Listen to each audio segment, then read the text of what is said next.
Hello, beautiful people. It's Sandro and I just wanted to show you this this rebuild of the stairs and landing we did here. We've I want to show you some crazy. I mean, we've got it obviously finished now, but the guy that built this thing before did a couple of crazy things here, and I'll show you underneath.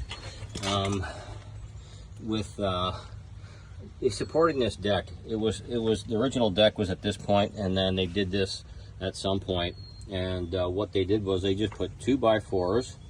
And they drove stakes into the ground all the way along, and basically it's supporting about 5 feet of deck, probably about 30 feet long all the way down. And this side is sinking. This corner is really sinking bad right now, even though it's on bearing soil down here. We took this all the loose material off. There's a footing here for the original post here, so we got these blocks sitting on the original footing. And then we transferred over to bearing ground. We put a couple of blocks, or a couple of pavers down here, and I'll put a 4x4 on here, and just to support that a little bit better. Yeah, just some of the things these guys do are just so bad. I don't know why they just didn't dig a proper foundation and put a proper point to bear the corner of this deck down. Anyway, so now we're having to fix it.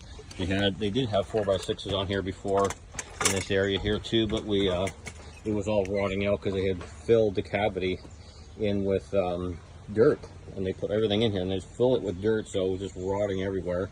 So we dug a little hole and we put a rock pit here, kind of sloped everything down here, so anything gets inside here will just drain off there. And then the landscapers will take and put a foot drain rock around here, lift it up and have it sloping towards the back of the yard here, and having it all down, and that'll prevent this stuff from rotting.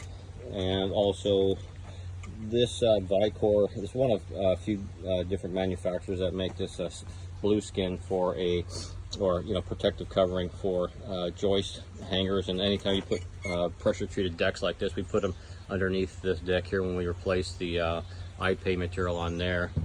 And we'll do the same thing here. Those are the lights. We kind of integrated the lights, and we just notched out for wires in between here, and we came out through the back and along the side here, so they have step lights actually integrated into this part of it. And anyway, so the skin goes on top and the decking goes on top of it, so no water and nothing can sit on there, and if it does sit on there, it's not going to go through this and it won't rot the lumber out. So this lumber will be around for a long time. Okay guys, take care. Bye for now.